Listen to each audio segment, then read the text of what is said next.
About 8 years ago, I came off the road driving trucks all over the country, and I was looking for a business to start on my own, another business. I was losing my mind over the road, so I knew then I had to come off the road. I gained 75 pounds, and my stress level was up to here, so I had to do something. So anyway, I was doing my research. I remember seeing the storage unit wars. Is that what you call it? That TV show where the guys buying storage units, and they made it seem like it was so cool and trivial, and and so I got into that. Did it for about 7 months, I think. It's about around 7 months, a little more. But anyway, when I got into it, I bought me a 20-foot truck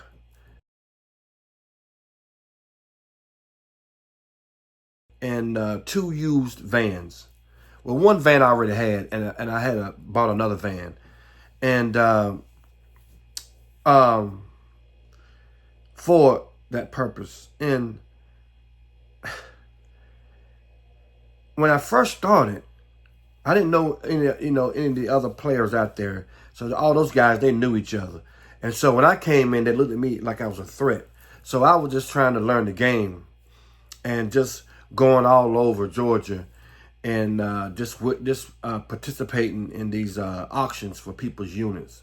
Now, I knew this, but I didn't know this. It didn't relate to me. I didn't take it in and let it come into my heart, my spirit, and my soul, and think about what I was doing before I got into it. I bought my first unit, and I bought it for I don't think I paid like 600, 700, no, it was 700 some bucks for my first unit. 700 bucks.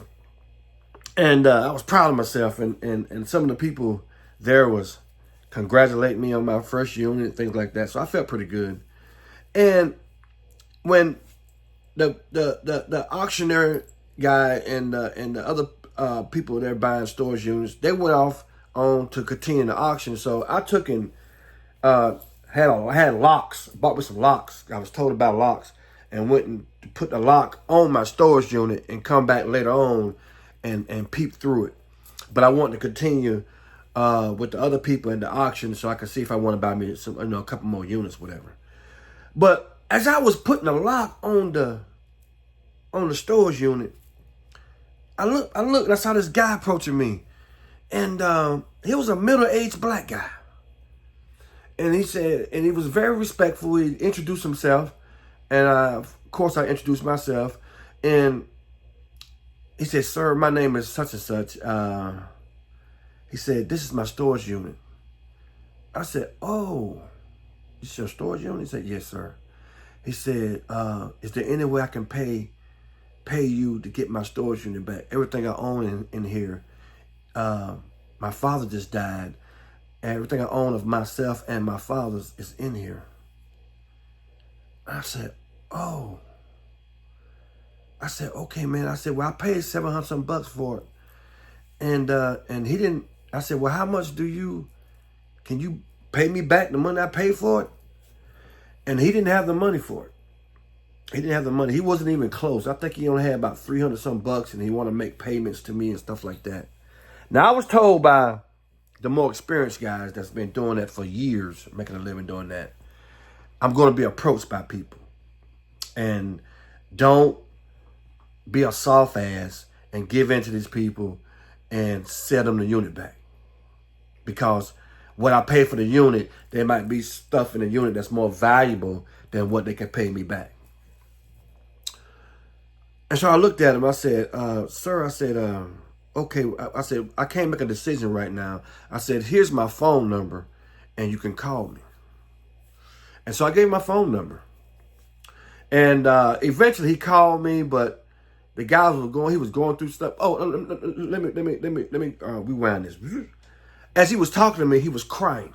He was a grown man. He was crying. He was going through hard times financially. He just lost his father, and he was crying. I mean, genuine tears coming out of his face. And it got to me real bad. I mean, real bad. And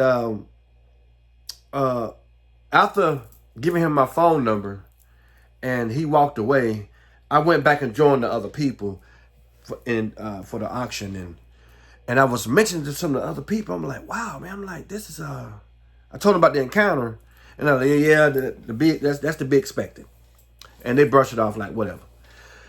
So the next day,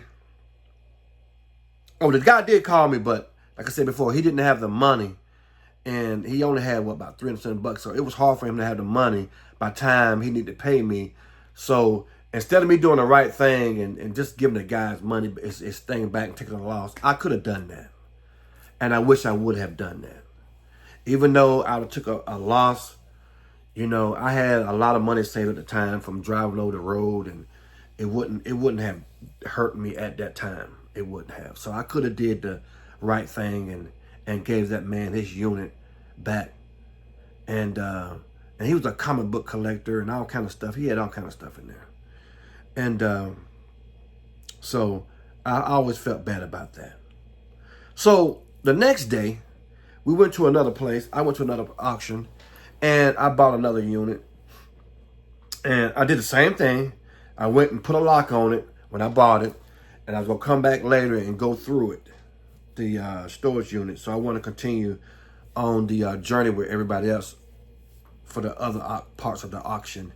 So as I was putting a lock on that again, there was a lady, a middle-aged lady, and she had like 3 kids with her. And she walked up to me, and she was crying. So automatically I knew this is this woman's unit.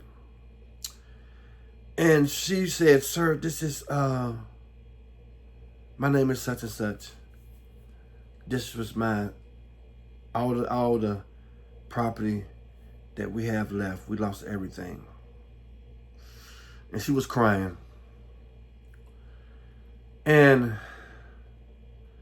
And I was like, man, I tell you, this is becoming too much. And so I was like, my ma'am, I said, this is how much I pay for your unit. I think for her unit, I paid like probably about 800 some bucks. And she didn't have no money at all. And I was like, ma'am, I'm sorry. I said, I just paid 800 bucks for this unit, and I'll be taking a loss if I give you this unit back. I can't keep doing this. I can't do that, ma'am. And she was begging me, and I was like, oh God, man. I'm like, I can't take this. And so I told the woman, I said, ma'am, just give me your phone number and I'll give you a call if I could make some type of arrangements for you, whatever. So I got a phone number, and I went looking for the other people in other units. And so I asked some of the guys that's been doing it for years, and it was like 4 or 5 of them. I said, look, man, I just been approached by somebody else crying for their unit. And I said, man, this is getting to me. I said, this don't bother you guys? And, having people that look like us, poor people, and put people in the struggle. People, we all a check or two from being homeless and or being stricken by a terrible disease that could wipe us out. I said, this don't bother you guys? And it shocked me what they said. And this is what they said. And this is when I knew, I'm like, I'm not going to be in this business long. Because I feel like a damn predator. I said, they said, look, they said, this business is all about money. They should have paid their bills. That's their problem. And I'm not giving them SHIT back. And I looked and I was like, wow, this is how the majority of these people feel. And I said, you know what? I'm not going to be that way. No. I said, no. But to make a long story short, because said, I don't want to make this video too long.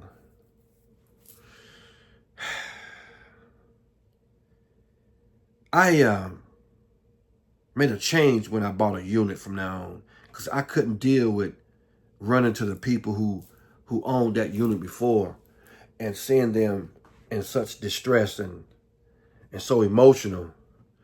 So what I did was, when I made sure that when I bought a unit, I didn't immediately go and put the lock on it. I stood there and just looked around and see if there was anybody that looked out of place. And then I run, put the lock on, boom, and then run back and join everybody else, so I won't have to deal with it. And so I did that for almost 7 months. And I made good money. I was making good money. I eventually hired like 1, 2, 3.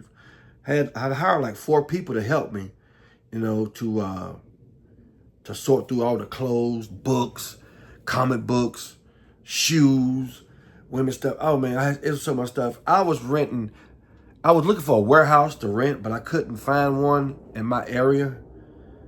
So I had to rent like, what was it? 10, 20 by 20 storage units. I mean, it was expensive too, cost me a lot of money. But they gave me a deal because I was renting so many.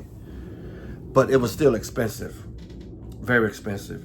And so I have some women and one teenager staying at the storage unit all day and just sorting through things and organizing things, so I can have a better view of what I had in stock and that it was organized. So I did it. I did it for a couple months, but then I kept running into some people and it got so bad I couldn't deal with it anymore. I couldn't. So I apologized to everybody. I paid everybody, you know, very well, and told them I'm sorry. I said, but I'm closing the doors, and I explained to them why. I said, because I encounter so many poor black people, Spanish people, white people, Asian people, that were going through some terrible times in their life. And I felt like a real hardcore predator, waiting for them to lose everything so I can go and buy it up. That's how I felt. I felt like one of those buzzards flying over our top and wait for their prey to die so they can just zoom down in and start eating them up. That's how I felt. And I was kind of upset with myself, because I was upset that I couldn't get past how I felt about these people losing everything they own. And I wanted to feel no emotion like the rest of those guys that's been doing that 15, 20 years. They had no emotions at all. They didn't give a damn. It didn't bother them if it was a family with kids. They were crying and losing everything with toys. They didn't give a damn. But I did. And so I told the people that was working with me, I said, you know, you guys can get what you want. Whatever you see you want, you can get it. I had so much stuff. And but I had to clean the units out. And I sold stuff online. I also, on the weekends, I would take and me and my nephew, I would take and go to the flea markets on the weekend. I get up about 2, 3 in the morning and have the truck ready and have my lunch and everything like that, and go to the flea market, set up and sell that way also. And just by word of mouth. And I was making good money. There was a future in it. There was a real future in it, but it wasn't the type of future that I wanted for my life. and I felt guilty for the money that I had already made, the profit that I made from buying those units. I felt guilty. And I said that whatever is left over, including my 20-foot truck and a 20-foot GMC truck, I'm gonna put the picture up here when I do a little editing and show the truck that I was using. And I said, you know, this business is not for me. So in order for me to move on and to have that peace inside, I can no longer make any profit from all the inventory I had left, including the truck. Yeah, I felt like, and I had some people, some friends like, man, you know, I said, no, I'm not. I said, no. I said, if you're not gonna, I said, no. They said, man, you crazy. You left the truck and all that stuff. I said, yeah, I sure did. I said, I told myself that day, I said, I would no longer profit off of people in the struggle.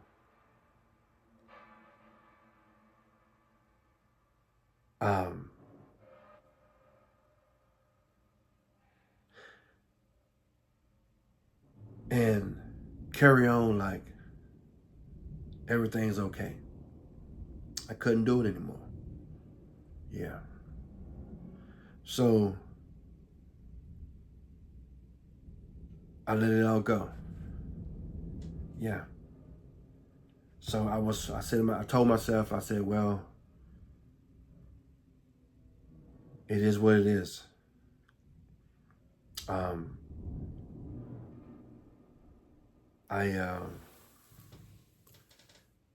I couldn't go back and get the truck and all the inventory. I couldn't do it. I couldn't do it. I couldn't see myself making any more profit off of people struggling. People that look like you and I, of all walks of life, all races. At the end of the day, they all look the same. No matter what race they were, they all were in the same situation. They were struggling in life. And they lost everything that they owned to predators like those guys and myself. I was a predator. And I told myself, I said, well, God, I said, well, whatever type of karma, if there is some type of karma for me, for what I participated in, I'm all for it. Because I should have never got into that business. Excuse me. I should have never got into that business. It's a dirty business. What you see on television, that's crap. That storage unit wars, that was crap. You know what I mean? They're not showing you those people showing up. And they can't stop those people from showing up for the auction. Anybody can come to the auction. Even the people that lost their units. But me being a newbie, I didn't know who was who. And so I didn't know if there was people in there to buy, in there participating in the auction or not. And so I couldn't do it anymore. And I was called so many names, crazy, man, you foolish, and things of that nature. But I was like, you know what? I'm not giving this stuff to anybody I knew. The people that was working for me, I told them to get what they want. But everything that was left, I wasn't giving to anybody that I knew to make profit. So I just did like a silent prayer, hoping that when the county took over, it was everything went to the county, and I was hoping that it was donated properly to the proper channels.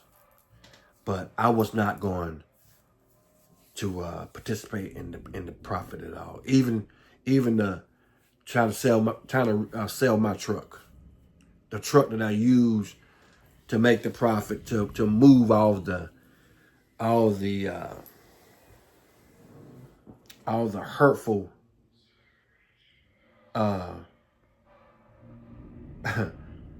things that I did to those people by participating and buying their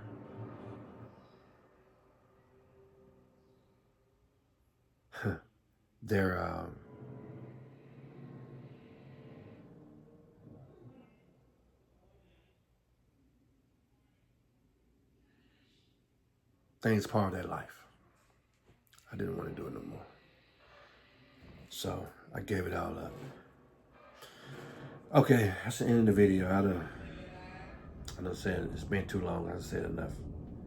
So yeah, this is something that I experienced and I felt guilty about, and from here on in my life, I wanna help people. And ever since then, I've been trying to be a better person, and I wanted to join Feed the Homeless, things of that nature. But I think COVID had hit and stuff like that, so I had signed up, but I couldn't go because of COVID. But now it's been I finally joined. Now it's been a year now that I've been participating in donating my time every Saturday at the pantry, help feeding people, loading up cars and with groceries, and also being the trash man.